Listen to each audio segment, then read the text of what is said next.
way to the north end of the Naramata Bench this morning, and we're going to catch up with a really fun mother and daughter team from a small estate winery. And interestingly, they apply the same kind of care and attention to thinking about the foods that they would serve with the wine as they do to their winemaking. So Judy, about 9 years ago you were still working on Bay Street in Toronto. Now you're in Naramata. How did that happen? Well, I took a holiday out here. I drove by this apple cherry orchard, and that was it, one of these epiphany moments. Yeah. I thought, this is what I want to do. I want to make wine to be as close to food pairing as possible, and that was my serendipitous moment. Wow, and hence the name for the winery. Absolutely. Yeah, and Katie, you started out helping out, and you gave up that idea. I went from almost going to law school to taking my winemaking degree. So tell us a bit about the size of the property here and what you've got planted. We have Cab Franc in the middle. Cab Franc is such a natural in the Okanagan. I wish I had planted more. You it's just unbelievable. planted your favorites. I did. I planted my favorites based on the soil type I had. Yeah. We were lucky because we had to take out the apples and cherries, so I got to see actually what was in the soil. There, yeah. And Great. so I planted it based on what was needed. And obviously you planted Sauvignon Blanc because we have a glass of it in front of us. I did Sauvignon Blancs at the very, very end. This is done with a unique style. Sauv Blanc has a lot of pink grapefruit notes in it. So the big idea for me being food friendly is not to let any one flavor dominate, to allow them all to linger in your mouth. The longer they're in your mouth, the more food can come in and match it. Well, Craig, Judy left Bay Street and you left Granville Island for did. the Naramata Bench. Are you enjoying working here now in the vineyards? Love it. Yeah. Wouldn't trade it for the world.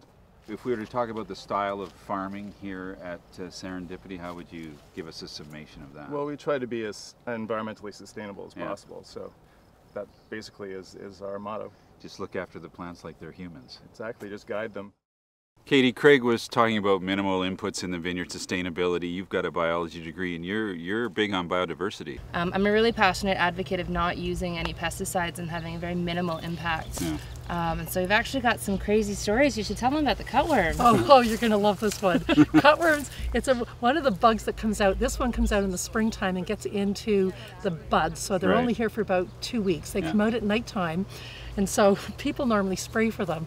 We decided we didn't want to spray, so I had to get a little miner's light, came out at nighttime. You went for the physical kill? I did. About 500 a night for 2 weeks, but it did the job. Yeah. When the next bugs came, because I didn't spray for them, we had an even balance of everything here, so we never had to spray. And what did your neighbors think? They first thought, who's this crazy female lawyer from Toronto? What's she doing? But it worked.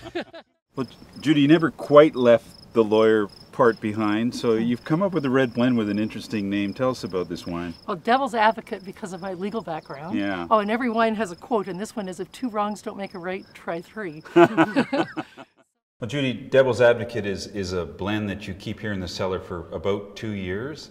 Tell us a little bit more about the philosophy behind the wine. I always keep my wines here until I think they're ready to drink, so I only release them when they're ready. I've had people who think they're going to age them and they don't. So. And it's the 2010 now, so it's got 4 years of age, but it seems like it'll be fine for the next 2, 3, 4 years in bottle. Well, I do no shortcuts in my wine. Yeah. So yes, this will age really nicely. And you cut a bit of that Syrah back into the Bordeaux blend to freshen it up. It up, lightens it up a little bit so it can be drunk more on its own, plus my style of winemaking where it balances in your mouth and it's dry, really food friendly. Yeah, and that food would be? Oh, that food would be a nice steak, roasted root vegetables, a pepperoni pizza, chorizo sausage. Oof. Oh, I know. Okay, let's go eat.